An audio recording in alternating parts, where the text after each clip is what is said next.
है केंद्रक पाया जाता है। लेकिन अगर बोला जाए तो आरबीसी में केंद्रक क्या होता है, नहीं पाया जाता है। लेकिन दो ऐसे स्तनधारी है जिसका नाम क्या है, ओट और लामा, जिसके आरबीसी में केंद्रक क्या होता है। और ये थोड़ा एक्सेप्शन केस थोड़ा महत्वपूर्ण हो जाता है क्योंकि इन दोनों में आपका क्या होता है, केंद्रक पाया जाता है। तो अगर आपसे पूछेगा होगा कौन सा स्तनधारी है जिसके आरबीसी में केंद्रक पाया जाता है, ओट और क्या लामा, दोनों के आरबीसी में केंद्रक क्या पाया जाता है। लेकिन ओवरऑल की बात करें तो आरबीसी में केंद्रक नहीं पाया जाता है, डब्ल्यूबीसी में केंद्रक पाया जाता है, प्लेटलेट्स में केंद्रक नहीं पाया जाता। अब इसके साथ एक और कंडीशन था कि जो एरिथ्रोसाइट था यानी आरबीसी था, इसमें माइटोकॉन्ड्रिया भी नहीं पाया जाता था, माइटोकॉन्ड्रिया भी नहीं पाया जाता था, नहीं पाया जाता था। इसमें माइटोकॉन्ड्रिया पाया जाता था। तो कहा कि जब इसमें माइटोकॉन्ड्रिया नहीं था, किसमें, आरबीसी में, तो आरबीसी में कौन सा श्वसन, अनॉक्सी श्वसन इसी को बोलते हैं। 5 से 6 लीटर, कितना 5 से 6। अगर महिला की बात करें तो थोड़ा कम होता है, 4 से 5 लीटर, कितना 4 से 5। हाँ, थोड़ा कम होता है, मतलब 1 लीटर का डिफरेंस है। तो पुरुष में जो रक्त होता है वो कितना होता है, 5 से 6 लीटर। वजन कम हो होता है,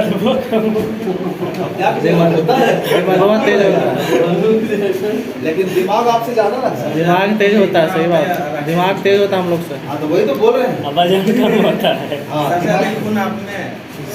किसमें, राकेश जी में।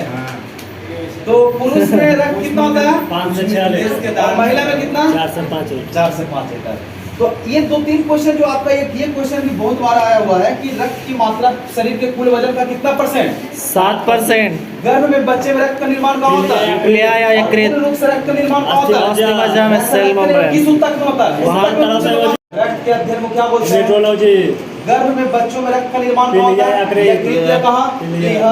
और रक्त का निर्माण अगर नॉर्मल में बोला जाए तो कहाँ होता है, अस्थि मज्जा। और किस ऊतक में, मेजोडर्म में, किसमें, मेजोडर्म। मेजोडर्म। अब होता है कि पूरे शरीर के भार का कितना प्रतिशत रक्त हमारे शरीर में होता है, 7%। कितना, 7 से 8%।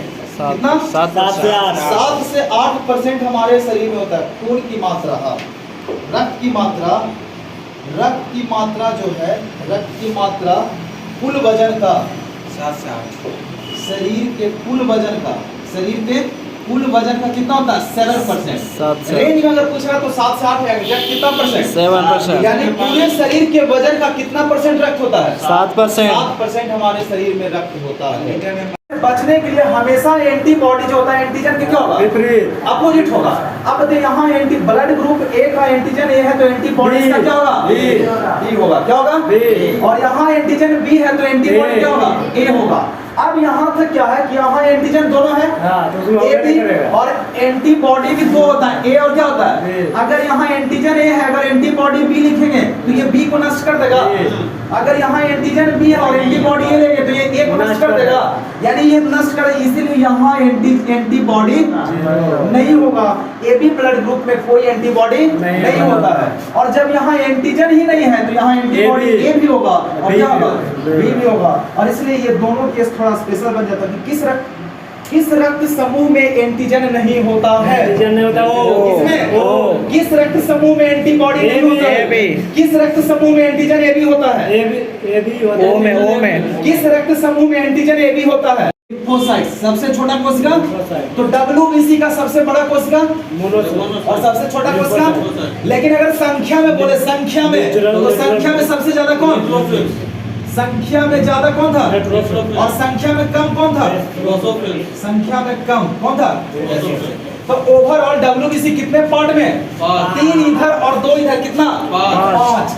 Neutrophils, acidophils, basophils, monocyte, lymphocyte, ये 5 मिलके इसमें सबसे बड़ी कोशिका कौन है, मोनोसाइट।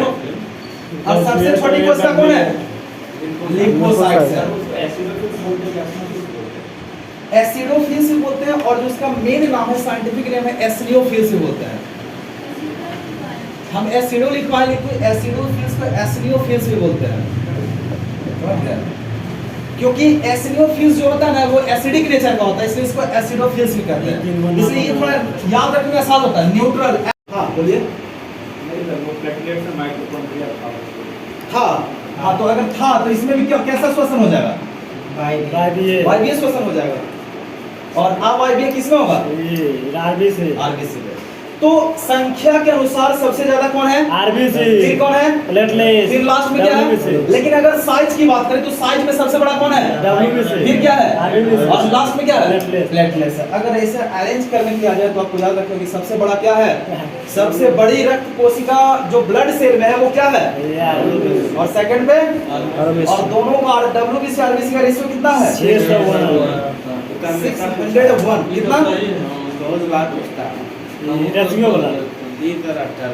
यहाँ तक कि माइटोकॉन्ड्रिया नहीं होता इसलिए इसमें कौन सा श्वसन? अवायवीय श्वसन। और अवायवीय श्वसन में कितना एटीपी ऊर्जा? 2 एटीपी ऊर्जा का निर्माण होता है। कितना एटीपी?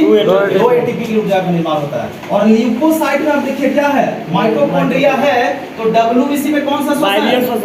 वायवीय श्वसन। और वायवीय श्वसन में कितना एटीपी? 38 एटीपी। कितना एटीपी? 38 एटीपी ऊर्जा होता है। तो कौन सा श्वसन मानव शरीर के लिए अत्यधिक महत्वपूर्ण है? क्योंकि यहाँ कितना एटीपी और यहाँ कितना? 2 एटीपी। कहीं ना कहीं इस श्वसन से हमारे शरीर को ज्यादा ऊर्जा मिलेगा। तो ये श्वसन किसके उपस्थिति में? ऑक्सीजन की उपस्थिति में। और ये श्वसन किसके अनुपस्थिति में? ऑक्सीजन के अनुपस्थिति में होता है। तो ऑक्सीजन के अनुपस्थिति में कौन सा श्वसन? ऑक्सीजन की उपस्थिति में कौन सा? अवायवीय श्वसन में कितना एटीपी? वायवीय श्वसन में कितना? 38 एटीपी। अवायवीय श्वसन कहाँ? माइटोकॉन्ड्रिया नहीं है तब। और माइटोकॉन्ड्रिया